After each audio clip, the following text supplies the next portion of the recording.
Hi అండి, welcome back to my channel. బాబీకి కైలాకి పెళ్లి ముహూర్తం కూడా పెట్టేశారు కదా. ఇంకా అలాగే పెళ్లి కార్డులు ప్రింట్ కొట్టడం కూడా అయిపోయిందనమాట. ఇంకా ఆ పెళ్లి కార్డులకి జానకి అష్టలక్ష్మి ఇద్దరు కలిసి పసుపు రాసేసి పెళ్లి కార్డులు కూడా రెడీ చేసేసారు.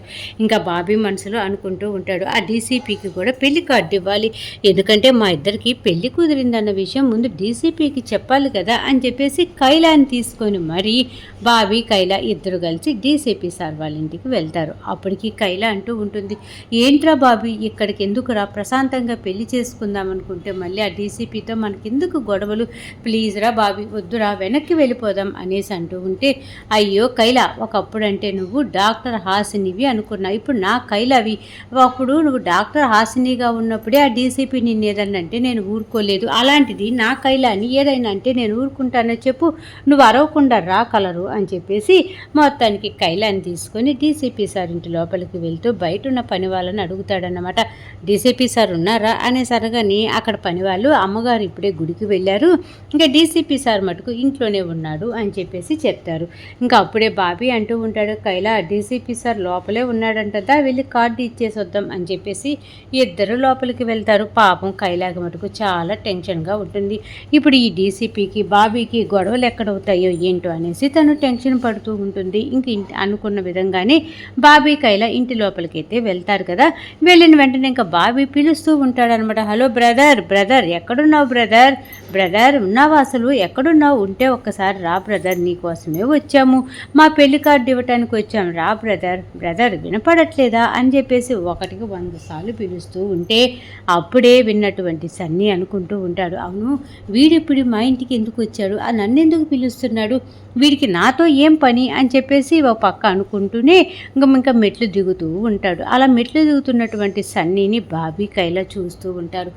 అప్పుడే బాబీ అంటూ ఉంటాడు, ఓహో బ్రదర్ ఇక్కడి నుంచి వస్తున్నావా, రా బ్రదర్, ఎన్నిసార్లు పిలవాలి బ్రదర్, మరి అన్నిసార్లు పిలిపించుకుంటావేంటి, మరి వినపడట్లేదా, లేకపోతే వీడితో మాట్లాడటం ఏంటిలే అని చెప్పేసి నిదానంగా వస్తున్నావా, ఏదైతే అదైందిలే బ్రదర్, మొత్తానికి వస్తున్నావు కదా దా అని చెప్పేసి పిలుస్తూ ఉంటే ఇంకా సన్నీ కోపంగా, ఏంట్రా మా ఇంటికి వచ్చి అంతలో కేకలు వేస్తున్నావేంటి, అయినా నాతో నీకేం పని, అయినా నువ్వు వస్తూ తననెందుకు తీసుకొని వచ్చావు అనేసి అనగాని, అయ్యో బ్రదర్ నీకు ఇంకా తెలీదా, మా పెళ్లి కార్డు ఇద్దామని వచ్చాం అనగాని, ఏంటి మీకు పెళ్ళా అని చెప్పేసి ఇంకా సన్నీ అనగాని, అదేంటి బ్రదర్ మొహం అలా పెట్టావు, నాకు అలాగే ఈ డాక్టర్ హాసినికి పెళ్లి కుదిరింది, మొన్నే నిశ్చితార్థం కూడా అయ్యింది కదా, పెళ్లి డేట్ కూడా ఫిక్స్ అయిపోయింది, 1 వారంలోపే పెళ్ళి, 1 వారంలో పెళ్ళా, ఇంకెప్పుడన్నా పెళ్ళి అనేసే కదా నీ డౌట్, ఆగాగు, నీకు రూపాయి కాయిన్ అంటే చాలా ఇష్టం కదా, ఇప్పుడు ఆ రూపాయి కాయిన్తోనే నీకు జవాబు చెప్తా అనేసి జోబీలో రూపాయి కాయిన్ గురించి వెతుకుతూ ఉంటాడు. అప్పుడే కైలా అంటూ ఉంటుంది, వెతుకు ఏంటి శివ, వద్దు శివ గొడవలు అనగాని, అయ్యో హాసిని నువ్వు కామ్గా ఉండు, డీసీపీ సార్కి రూపాయి కాయిన్ అంటే చాలా ఇష్టం అని చెప్పేసి ఒకప్పుడు సత్యమ్మ చేతికి ఆ రూపాయి కాయిన్ ఇచ్చి, ఇదిగో బొమ్మ పడితే వారంలోపు పెళ్లి చేయాలి, బొరుసు పడితే 7 రోజుల్లోపు పెళ్లి చేయాలి సత్యమ్మ నీ కొడుక్కిను జానకికి అనేసి సత్యమ్మకు రూపాయి కాయిన్ ఇచ్చి మరీ భయపిస్తాడు కదా. ఆ విషయం గుర్తు చేసుకుంటూ, ఇదిగో చెప్పాను కదా కలరు, డీసీపీ సార్కి రూపాయి బిల్ అంటే సెంటిమెంటు, రూపాయి బిల్ అంటే చాలా ఇష్టం, కాబట్టి చూడు డీసీపీ సారు, ఇప్పుడు నేను కాయిన్ పైకి వేస్తాను కదా, బొమ్మ పడితే 7 రోజుల్లో మా పెళ్ళి, బొరుసు పడితే 7 డేస్లో మా పెళ్ళి అన్నమాట, అర్థమైందా నీకు అని చెప్పేసి శివ ఆ కాయిన్ ఇలా పైకి వేస్తాడనమాట. ఇంకా డీసీపీకి రక్తం ఉడికిపోతూ ఉంటుంది, ఈడేంటి ఎంత ఓవర్ యాక్షన్ చేస్తున్నాడు అని చెప్పేసి మొత్తానికి ఇదిగో డీసీపీ సార్ బొమ్మ పడింది అంటే 7 రోజుల్లో మా పెళ్ళి, ఇదిగో కలరు చూసావా బొమ్మ పడింది అంటే నీకు నాకు 7 రోజుల్లోనే పెళ్ళి కన్ఫామ్ అన్నమాట, అంటే మనం పెట్టుకున్న ముహూర్తానికి పెళ్ళి కన్ఫాము, చూసావా డీసీపీ సార్ మా పెళ్లి ముహూర్తం భలే కలిసి వచ్చింది, ఎదుగో మేము అనుకున్న విధంగానే ఆ రోజు పెళ్ళి అన్నమాట, మీరు పెళ్ళికి కంపల్సరీగా రావాలి బ్రదర్, మీరు లేకపోతే ఎలాగా, అవును బ్రదర్ వాటర్ తీసుకురమ్మంటావా, ఏంటంటే నీకు వాటర్ అవసరం అవుతాయని నాకు అనిపిస్తూ ఉంటుంది, ఆ వాటర్ తెమ్మంటావా అనేసి అనగానే, రే రే రే రే నువ్వు ఓవర్ యాక్షన్ చేయమాకరా అని చెప్పేసి డీసీపీ ఏళ్ళు చూపించి మరి ఆ శివైన అంటూ ఉంటే అప్పుడే శివ అంటూ ఉంటాడు, అదేంటి సార్ ఇంటికి వచ్చిన వాళ్ళకి మర్యాద ఇవ్వరా, అలాగే కేకేస్తూ ఉంటారా ఏంటి, ఎప్పుడు చూసినా అరవటమేనా, గట్టి గట్టిగా అరుస్తూ ఉండటం ఏంది? ఇంటికి వచ్చిన వాళ్ళతో మర్యాదగా మాట్లాడాలి కదా డీసీపీ సార్. సరేలే మీకు మాకు గొడవ ఎందుకు కానీ మీరు బాగా సంతోషపడే విషయం ఒకటి, బాగా ఆనందపడే విషయం ఒకటి చెప్తాను విను. చెప్పాను కదా వారంలోపు పెళ్ళి అనేసి. నాకు కలర్కి పెళ్ళి, ఇదిగో పెళ్లి ముహూర్తం పెట్టి చేసాం, నిశ్చితార్థం జరిగిపోయింది. ఏ పెళ్లి కార్డు మీకు ఇవ్వటానికి వచ్చామన్నమాట. పెళ్లి కార్డు ఇవ్వు కలరు, పెళ్లి కార్డు ఇవ్వు, పెళ్లి కార్డు ఇవ్వు సందీప్ సార్కి అని చెప్పేసి ఇంకా ఇస్తారనమాట. అదేంట్రా నీకు హాసినికి పెళ్ళి కార్డు కూడా కొట్టిచ్చేశారా అనేసి ఓకే నలిగిపోతూ ఉంటాడు. అప్పుడే బాబీ కైలా వైపు చూసి, ఇదిగో కలరు ఆ పెళ్లి కార్డు చదివి మరీ వినిపించు ఆ డీసీపీ సార్కి. ఆయన మెంటల్ టెన్షన్ సెట్ అయిపోతుంది, ఆయన మైండ్ కొంచెం రీఫ్రెష్ అవుతుంది. ఇదిగో చదువు చదువు అనేసి అనగానే హాసిని ఇప్పుడు ఎందుకు శివ అనేసి అంటూ ఉంటే, అదిగో నేను చెప్పాను కదా కలరు నువ్వు ముందు ఆ పెళ్లి కార్డు చదువు అని చెప్పేసి హాసిని చేదో చదివిటానికి ట్రై చేస్తూ ఉంటాడు. ఇంకో పక్క డీసీపీ ఏమో, ఓయ్ మీ పెళ్లి కార్డు చదవాల్సిన అవసరం లేదు, నేను వినాల్సిన అవసరం లేదు, ముందు మీరు వెళ్ళండి, నాకు అవసరమే లేదు అనగానే శివ అంటూ ఉంటాడు, అదేంటి బ్రదర్ బ్రదర్ బ్రదర్ అని పిలుచుకుంటాం, ఈ బ్రదర్ పెళ్ళికి నువ్వు రావా ఏంటి? పెళ్లి కార్డు చదివితే చక్కగా విను బ్రదర్, వింటే తప్పేంటి అని చెప్పేసి ఆశని నువ్వు పెళ్లి కార్డు చదువు అని చెప్పేసి అనగానే ఇంకా చదవటానికి అని చెప్పి స్టార్ట్ చేస్తుందా. ఫస్ట్ లైన్ చదువుతుందో లేదో ఇంకా అస్సలు ఊరుకోడన్నమాట సందీప్. నువ్వు చదివితే నేను ఊరుకోను హాసిని, నువ్వు పెళ్లి కార్డు చదవద్దు హాసిని అని చెప్పేసి గట్టిగా అరుస్తూ ఉంటాడు. బాబీ ఏమో ఆ సందీప్ కాలర్ పట్టుకొని ఏం ఏం డీసీపీ సార్ మా పెళ్లి కార్డు చదివితే నీకేంది, నువ్వు వినాలి తప్పదు, నువ్వు వినవేంటి, ఎందుకు ఎందుకు నువ్వు వినవు, ఎందుకు మమ్మల్ని మాట్లాడియట్లేదని నెట్టుకుంటూ ఆ డీసీపీ బెడ్రూమ్ దాకా తీసుకొని వెళ్తాడనమాట. ఆ ఒక్కసారిగా డీసీపీ బెడ్రూమ్లోకి అలా వెళ్ళి గోడలన్నీ చూస్తాడా బాబీ.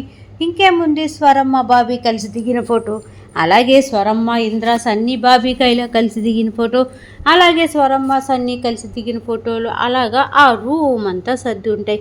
బాబీకి ఒక్కసారిగా అర్థం కాదన్నమాట. ఇదేంటి డీసీపీ సార్ వాళ్ళ ఇంట్లో మా అమ్మ ఫోటోలు ఉన్నాయి, మా ఫోటోలు ఉన్నాయేంటి అంటే ఈ డీసీపీయే సన్నీయా, ఇన్ని రోజులు కూడా మమ్మల్ని అల్లాడిస్తుంది ఆ సన్నీయేనా అంటే సన్నీకి మేమెవరో తెలుసా, మా అమ్మ ఫోటోలు ఇక్కడ ఉన్నాయంటే మా అమ్మ బ్రతికే ఉందా అని చెప్పేసి తెగ సంబరపడిపోతూ ఉంటాడనమాట. ఇంకా అప్పుడు వెంటనే డీసీపీని అడుగుతూ ఉంటాడు, ఏంటి ఈ రూమ్ అంతా కూడా మా అమ్మ ఫోటోలు ఉన్నాయేంటి, నా ఫోటోలు ఉన్నాయేంటి, అసలు మా ఫోటోలు నీ దగ్గరికి ఎలా వచ్చాయి అని చెప్పేసి బెత్తరపోయి అడుగుతూ ఉంటే ఇంకా డీసీపీ కూడా శివ వైపు గురుమురుని చూస్తూ ఉంటాడు. అప్పుడు బాబీకి ఇంక అంతా అర్థమైపోతూ ఉంటుంది. ఈ డీసీపీ సన్నీ అంటే మా అమ్మ ఈ డీసీపీ దగ్గరే ఉంది, మా అమ్మ బతికే ఉందన్నమాట అని చెప్పేసి ఒక పక్క బాధ ఒక పక్క ఆనందంతో కిందపడి ఓ గుండెలు బాదుకుంటూ, అమ్మ నువ్వు ఇంకా బతికే ఉన్నావా అమ్మ, నువ్వు చనిపోయావని నేను ప్రతిరోజు ఏడ్చేవాడినమ్మా, అమ్మ నువ్వు బతికే ఉన్నావా, బతికుండి కూడా నాకు ఎందుకు కనపడలేదమ్మా, ఎక్కడున్నావమ్మా, ఎలా ఉన్నావమ్మా, అమ్మ నాకు ఒక్కసారి కనపడమ్మా అమ్మ ప్లీజ్ అమ్మా అని చెప్పేసి ఇంకా తెగ బాధపడిపోతూ ఉంటే అక్కడే ఉన్నటువంటి కైల ఆ బావి ఆనందాన్ని చూసి కళ్ళంటి నీళ్ళు అలా కార్చుకుంటూ ఉంటుందన్నమాట. ఇంకా కింద పడ్డటువంటి బాబీ ఒక్కసారిగా ఊపుగా లెగిసి, కైలా ఇదిగో ఈ సందీపే సన్నీ అంట, మా అమ్మ బతికే ఉందంట కైలా, మా అమ్మ బతికే ఉందంట అని చెప్పేసి ఒక్కసారిగా తలుచుకుంటాడనమాట. స్వరమ్మని బాబీ స్టార్టింగ్లో చిన్నప్పుడు చూస్తాడు కదా టీచర్ లాగా, ఇంకా అప్పుడు ఆ స్వరమ్మతో మాట్లాడిన మాటలు, స్వరమ్మ బాబీ మీద చూపించినటువంటి ప్రేమ అన్నీ కూడా అలా గుర్తు చేసుకుంటూ, కైలా విన్నావా కైలా మా అమ్మ బతికే ఉందంట, మా అమ్మ బతుకుందంటుకుంటే నాకు చాలా హ్యాపీగా ఉంది, నాకు అంతకంటే ఏం కావాలి, మా అమ్మని త్వరగా చూడాలి, మా అమ్మ ఎక్కడుంది, మా అమ్మ బతికే ఉందంట కలరు అని చెప్పేసి హాసినితో తన ఆనందాన్ని పంచుకుంటూ ఉంటే ఇంకా డీసీపీ ఇప్పుడు దాకా కూడా ఉరిమురిని చూసిన డీసీపీ ఒక్కసారిగా క్లాప్స్ కొడుతూ, హలో కాపు నువ్వు ఓవర్ యాక్షన్, నువ్వు మా అమ్మ దొరికింది కలరు, మా అమ్మ దొరికింది కలరు, మా అమ్మ బతికే ఉంది కలరు అనేసి ఏంటి కైలాకి చెప్పబోతున్నావు, కైలాకి మా మా అమ్మ మేడం అని ఎప్పుడూ తెలుసు, అమ్మ మేడం బతుకుందన్న విషయం కూడా నాకు కైలాకి తెలుసు, అయినా నీకు చెప్పలేదంటే అర్థం చేసుకోరా పిచ్చోడా, ఏంటి అమ్మ మేడం బతికుంది అంటున్నావేంటి, నీకు ఇంకా అర్థం కాలేదా, మీ అమ్మ బతుకుందన్న విషయం కైలాకి ఎప్పుడూ తెలుసు, కాకపోతే ఆ కైలా నీకే నిజం చెప్పలేదురా పిచ్చోడా అనేసి అనగాని ఏంది కలరు, నువ్వు చెప్పేది నిజమా? నీకు మా అమ్మ బతికే ఉందని తెలుసా? మరి నాకెందుకు చెప్పలేదు? చెప్పు ఈ డీసీపీ చెప్పేది నిజమేనా? మా అమ్మ బతికే ఉందా అనేసి గట్టిగా అరుస్తూ ఉంటే అప్పుడే సందీప్ అంటూ ఉంటాడు, నేను చెప్పిన మాట నమ్మవా? నాకు తెలీదు అన్నమాట హాసిని నోటి వెంట ఒకసారి చెప్పించు అని చెప్పేసి శివ వైపు చూసి మాట్లాడుతూ ఉంటే అప్పుడే పాపం బాబీ మటుకు కైలా వైపు చూసి, మాట్లాడు కైలా, అన్ని పేర్లు నీయే కదా, మా అమ్మ బతికుందన్న విషయం నీకు తెలుసా? ఈ డీసీపీఎస్ అన్నీ అన్న విషయం కూడా నీకు తెలుసా అనేసి అనగాని తెలుసు అనేసి కలర్ తలూపుతుంది. లాగిపెట్టి ఒక పీగు పీగుతాడన్నమాట కైలాని చెంప పగిలేటట్టు. బాబీ అనేసి అనగాని రా ముందు ఇక్కడి నుంచి అని చెప్పేసి కైలాన్ని చేపట్టుకొని లాక్కొని వెళ్ళిపోబోతూ ఉంటాడు. అప్పటికి కైలా, నేను చెప్పేది వినరా బాబీ, ఒరే నువ్వు నేను చెప్పేది విను, ఈ గొడవలన్నీ అవుతాయనే నీకు నేను ఆ విషయం చెప్పాలనుకోలేదు, నేను చెప్పేది విను అని చెప్పేసి కైలా ఎంత చెప్తూ ఉన్నా సరే బాబీ మొత్తానికి వినడు. కైలాని పట్టుకొని లాక్కొని పోతా ఉంటాడు. ఈలోపేసి అన్నీ ఇక్కడ ప్లాన్లు స్టార్ట్ చేసేస్తాడు. ఎలాగైనా ఈ బాబీ కైలా కలిసి మా అమ్మను కలుస్తారు. మా అమ్మని బాబీ గారు కలిశాడంటే ఇంకా బాబీ గారి మీద మా అమ్మకి లేనిపోని ప్రేమలన్నీ పుట్టుకొని వస్తాయి. ఇంకా నన్ను దూరం పెట్టడం స్టార్ట్ చేస్తారు. కాబట్టి ఎలాగైనా సరే ఆ బాబీ గారిని అమ్మతో కలవనీయకుండా చేయాలి, అమ్మ ప్రేమను దక్కనీయకుండా చేయాలి, వాళ్ళ పెళ్ళి అని చెప్పకుండా చేయాలి. కైలాకిను బాబీకి పెళ్ళి అంటే అమ్మ పడే సంతోషానికి అవధులు ఉండవు. అది ఇంకా నన్ను దూరం పెట్టేస్తుంది. ఇంకా నేను ఈ పనులన్నీ చేశానంటే అమ్మ అసలు నా మొహం కూడా చూడదు. కాబట్టి ఈ బాబీ గారిని అమ్మని అస్సలు కలవనీయకుండా చేస్తా అని చెప్పేసి ఇంకా ప్లాన్లు స్టార్ట్ చేసేసి ఫోన్ కాల్స్ స్టార్ట్ అయిపోతాయి అన్నమాట డీసీపీ దగ్గర నుంచి పోలీసులకి. ఇక్కడ ఇలా జరుగుతూ ఉంటే ఇంకా కైలాన్ని చేపట్టుకొని లాక్కొని వెళ్ళి బండి మీద కూర్చోబెట్టుకొని కొంచెం దూరం తీసుకొని వెళ్ళిన తర్వాత బండి ఆపుతాడు. కైలా కూడా బండి దిగుతుందన్నమాట. ఏంటి కైలా, నువ్వు ఏం చెయ్యాలనుకున్నావు? నన్ను అన్ని నిజాలు తెలిసి కూడా ఇన్ని రోజులు నాకెందుకు నిజం చెప్పలేదు? మా అమ్మ బతుకుందన్న నిజం ఎందుకు చెప్పలేదు? ఆ సన్నీగాడే డీసీపీ అని నాకెందుకు చెప్పలేదు? ప్రతిరోజు మా అమ్మని తలుచుకొని నేను ఏడవని రోజుందా నీకు? ప్రతిరోజు మా అమ్మ గురించి చెప్పేటప్పుడైనా సరే, ఒరే బాబీ, మీ అమ్మ బతికే ఉందిరా, చచ్చిపోలేదన్న విషయం నాకెందుకు చెప్పలేదు? చెప్పు అనేసి బీపీ వచ్చినోడిలాగా పిచ్చోడిలాగా గుండెలు బాదుకొని గట్టిగా అరుస్తూ ఉంటే కైలా ఎంత చెప్పబోతూ ఉన్నా బాబీ అస్సలు వినకుండా బాబీ సందు లేకుండా మాట్లాడుతూ ఉంటే కైలాకి చిరాకొచ్చి చేతికి పని చెప్తుందనమాట. అంటే బాబీ గారిని లాగి ఒక పీగు బిగుతుంది చెంప మీద.